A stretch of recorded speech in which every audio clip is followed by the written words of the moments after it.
Hello and welcome to this week's edition of Kpsn.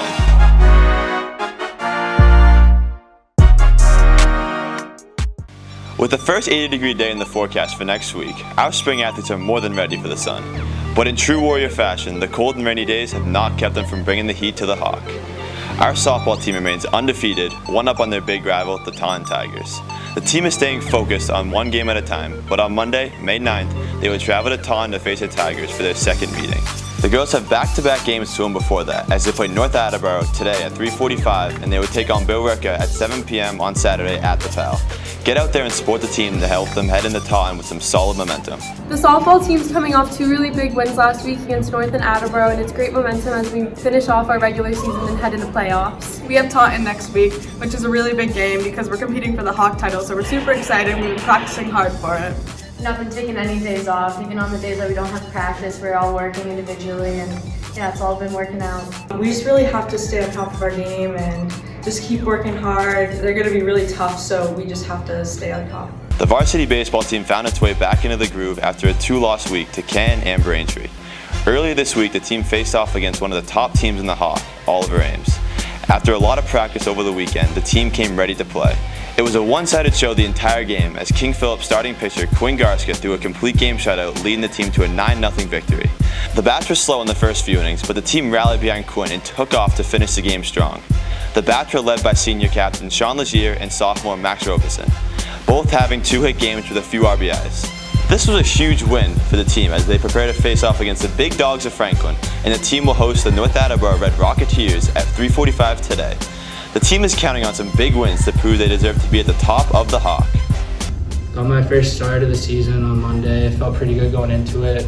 We came out with a 9-0 win, which was pretty good, so we're taking this momentum into the back end of the season. Definitely great performance all around from the team. You know, we did have trouble hitting in the first couple innings there, but eventually we got the bats going, a couple base knocks, bench lit up, kind of took the lead late in the game, kind of helped me finish those last couple innings. Definitely huge shout out to catcher Travis Crawford. The kid's a dog, blocking everything, making sure we're on the same page. So shout out to him and shout out to the team for making the plays that we had to.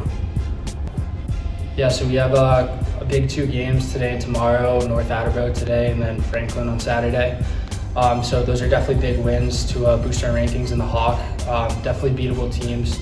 We're definitely very comfortable going into it, so make sure you're there, and should be great games. Our unified track athletes were able to squeeze in a big meet between the raindrops on Tuesday. It was a great event with Oliver Ames, North Attleboro, and Attleboro all in attendance. Our athletes were excited to host the other schools and had a great afternoon of fun and competition. The unified track meet on Tuesday was really fun. It went very well, and it was great to see everyone there, and all the teachers. And I think that all the kids had fun. I had fun. This was awesome. The boys lacrosse team continues to improve after their early season loss to Walpole. Since their first and only loss, the boys have won 5 straight games. After a nail-biting win versus Foxborough on Monday, the boys handily defeated Canton 11-4 on Wednesday. After a few successful road games, the boys return to their home field to take on league rival North Attleboro. Junior goalie James Boldy continues to lead the defense, standing as a brick wall and QB of the defense between the pipes. The boys have had a good week so far. 2 huge wins against Foxborough and Canton. Time to play North on Friday night. Boys got to come together. Everyone's got to start playing for each other, realize their full potential. We need everyone on board for this big one. And then huge matchup against Franklin next week. It's going to be a tough one. It'll be a battle like always, but I think we got this one.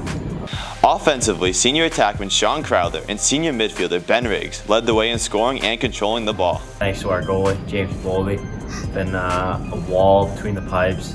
And then defensively, we had pretty solid performances, not giving up too many opportunities. And then, when there are opportunities for the other team, our goalie's just standing on his head. So defensively, it's just a big help for us. And then offensively, a little slow start to the season, but we're picking it up.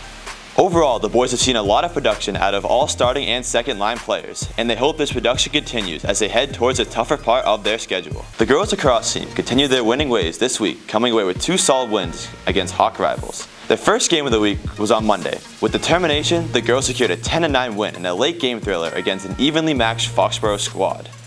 The second win of the week came against Canton, who has been on fire recently. Nonetheless, the Warriors showed up and played and plotted 18 goals, leaving the Bulldogs helpless.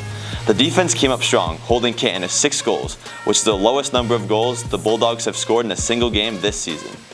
The 2 strong wins carry the Warriors into today's matchup where they travel to North Attleboro. Despite being plagued with injuries this season, the girls' tennis team beat Canton on their home court this week.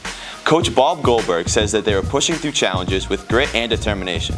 The girls are second place in the Hawk behind the undefeated Franklin team, and they will be at home today against North Attleboro at 3:45.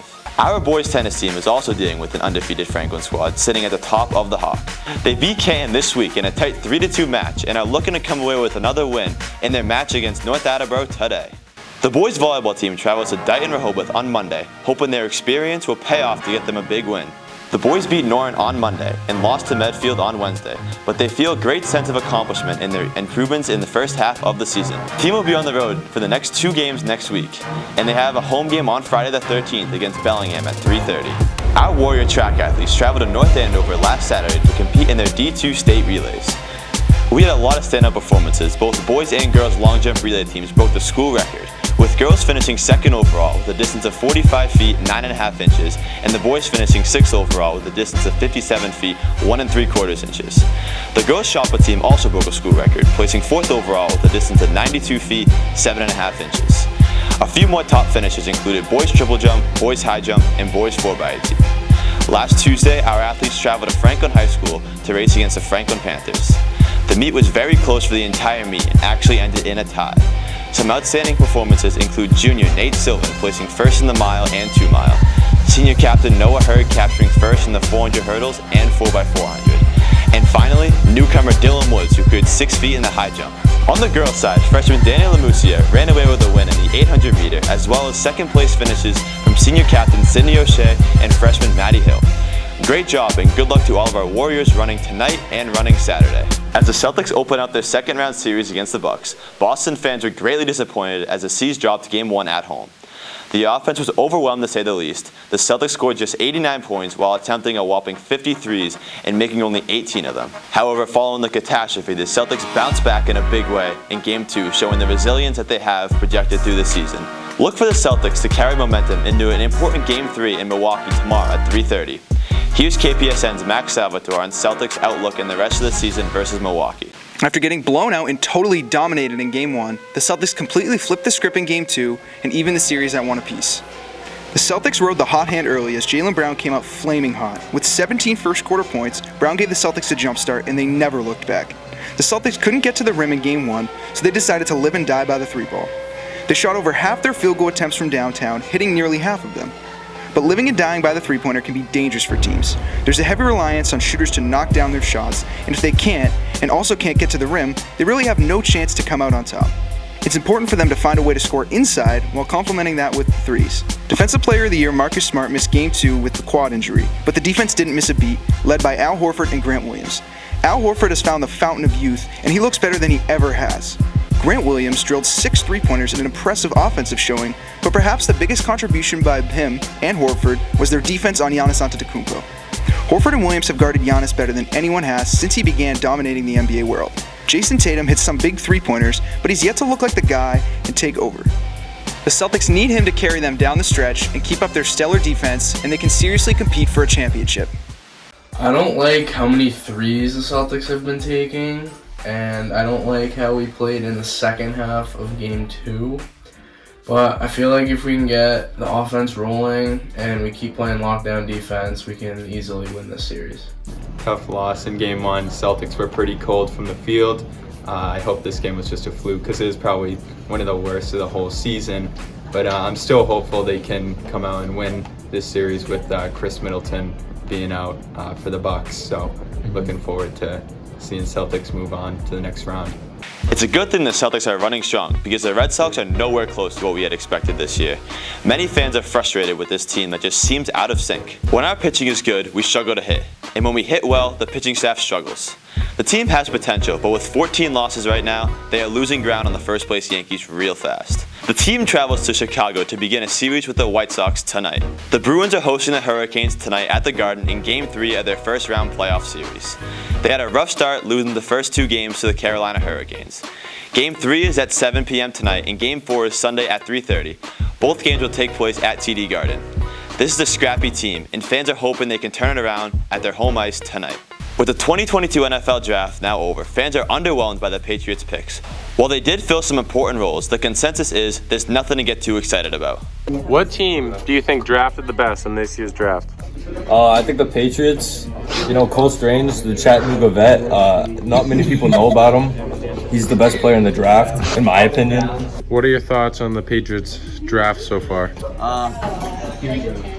It's not that bad what people say because they really needed a guard in Cole Strange, and they got some good running backs. I feel like the strong guy, he's quick. He can run upfield pretty fast, and yeah, I'm a fan of it. All right, thanks. Who do you think was the biggest steal in this year's NFL draft? Kobe Dean, third round. He was a stud at Georgia. You go to Georgia? Yeah, stud at Georgia. He got hurt, he's fighting an injury.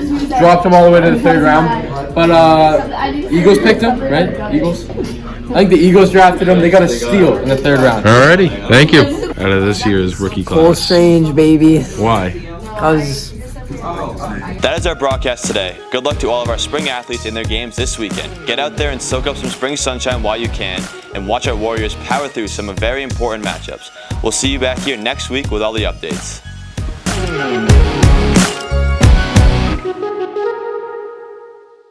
The cold and rainy days have not kept them from bringing the heat to the Hawk. No smiles. I seem defeated. All right, I'm still getting the gist of it. You're excited about this. You're so excited about this. Everything needs to be just forget about, you're talking to your friends. I'm talking to Noah Hurdle. Yep, that's right. Big smiles.